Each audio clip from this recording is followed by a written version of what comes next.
Bharat digital payment में biometric चेहरा fingerprint सत्यापन लागू करने जा रहा है ताकि यूपीआई लेन देन और भरोसेमंद हो सके। बिहार विधानसभा चुनाव के लिए एनडीए ने सीट बांट का एग्रीमेंट किया। बीजेपी और जेडीयू दोनों को 101 से 101 सीटें मिली। भारत ने वेस्ट इंडीज को टेस्ट में फॉलोन पर धकेल दिया है। दूसरी पारी में उन्हें 248 रनों पर ऑल आउट किया। अक्टूबर 2025 में लगभग $5 अरब की आईपीओ सूची आने की तैयारी, तेजी से निवेशकों का ध्यान। विकसित भारत बिल्डथॉन 2025 का आयोजन शुरू। कक्षा 6-12 के विद्यार्थियों के लिए इनोवेशन प्रतियोगिता। महिला क्रिकेट विश्व कप में ऑस्ट्रेलिया ने भारत को आखिरी ओवरों में शानदार लक्ष्य हासिल कर हराया। दिल्ली सरकार एक नीति बना रही है जिससे दिल्ली को एनिमेशन VFX गेमिंग का हब बनाया जाए। अक्टूबर में भारत में औसत से अधिक वर्षा की उम्मीद, 50 वर्षीय औसत से ऊपर की बरसात हो सकती है। भारत ने 4 वर्ष के बाद काबुल में अपना दूतावास पुनः खोला। तालिबान सरकार के साथ राजनयिक संबंध सुदृढ़ करने की दिशा में कदम। यूपी में 14 अक्टूबर से सिर्फ मेड इन यूपी इलेक्ट्रिक वाहनों को सब्सिडी मिलेगी, बाहरी निर्मित ईवीज लाभ नहीं पाएंगी। DGCA ने एयर इंडिया को कहा है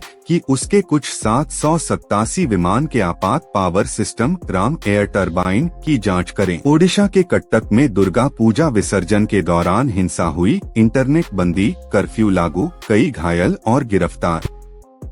इंद्राजालिक सिरप निर्माण में संलिप्त कंपनी श्रेसन फार्मा के 7 ठिकानों पर छापे, कम से कम 19 बच्चों की मौत की जांच। भारत ने वेस्ट इंडीज को 248 पर ऑल आउट किया और फॉलोन थोप दिया। अमेरिकी चीन टैरिफ तनाव के बीच भारतीय शेयर क्षीण, निफ्टी और सेंसेक्स गिरावट पर। रुपया अस्थिरता में, 2 हफ्तों में शांत रहने का इशारा, RBI हस्तक्षेप की संभावना। RBI ने खुदरा CBDC के लिए रिटेल सैंडबॉक्स लॉन्च किया। फिनटेक कंपनियों के लिए परीक्षण क्षेत्र। भारत संभावित क्लाइमेट लिंक्ड इंश्योरेंस स्कीम पर विचार कर रहा है। किसानों व प्रभावितों को आपदा समय पूर्व भुगतान। भारत ने काबुल में अपना दूतावास पुनः खोलने का निर्णय लिया। तालिबान सरकार के साथ राजनयिक संपर्क सुदृढ़ करने की दिशा। भारत की बहुपार्टी प्रतिनिधिमंडल उंग में भाग लेगी। भारत की एकजुट विदेश नीति दिखाने का कदम। विदेशी मुद्रा भंडार $700 बिलियन से नीचे गया। FCAs घटे, सोने की हिस्सेदारी बढ़ी। भारत रूसी क्रूड तेल आयात बढ़ाने का फैसला, भारी छूट मिलने के बावजूद अमेरिकी दबाव। PM मोदी और ट्रंप की फोन बातचीत में व्यापार समझौतों में अच्छी प्रगति बताई गई। RBI ने रेपो दर 5.50% पर स्थिर रखी, बाजार इसे अपेक्षित बदलाव के रूप में देख रहा है। RBI ने रुपया को अंतर्राष्ट्रीय मुद्रा के रूप में बढ़ावा देने के प्रस्ताव पेश किए। केंद्र ने बिजली खुदरा क्षेत्र को खोलने का मसौदा बिल पेश किया। निजी कंपनियों के लिए अवसर बढ़ेंगे। मोदी ने क्वालकॉम मुलाकात की। AI और सेमीकंडक्टर विकास पर चर्चा। वित्त मंत्री ने कहा, अर्थव्यवस्था लचीली है लेकिन सतर्क रहना आवश्यक। सितंबर में मैन्युफैक्चरिंग विस्तार धीमा, इनपुट लागतों में तेजी। स्विगी ने अपनी रैपिडो में हिस्सेदारी पूरी तरह बेचने का फैसला किया। भारतीय IT क्षेत्र कमजोर प्रदर्शन की ओर, वैश्विक मांग कम। महिंद्रा की SUV की बिक्री में वृद्धि, GST कटौती के बाद डीलरों को लाभ। राज्यों ने कोयला पावर डील्स पर हस्ताक्षर किए। बिजली उत्पादन बढ़ाने की रणनीति। IPO बाजार तैयार, वर्षांत तक $8 अरब जुटाने का लक्ष्य। एयरटेल इंडिया शेयरों का IPO शांत शुरुआत पर। बाजार नियामक ने रिटेल इन्वेस्टर के लिए अल्गो ट्रेडिंग नियम लागू करने की समय सीमा बढ़ाई।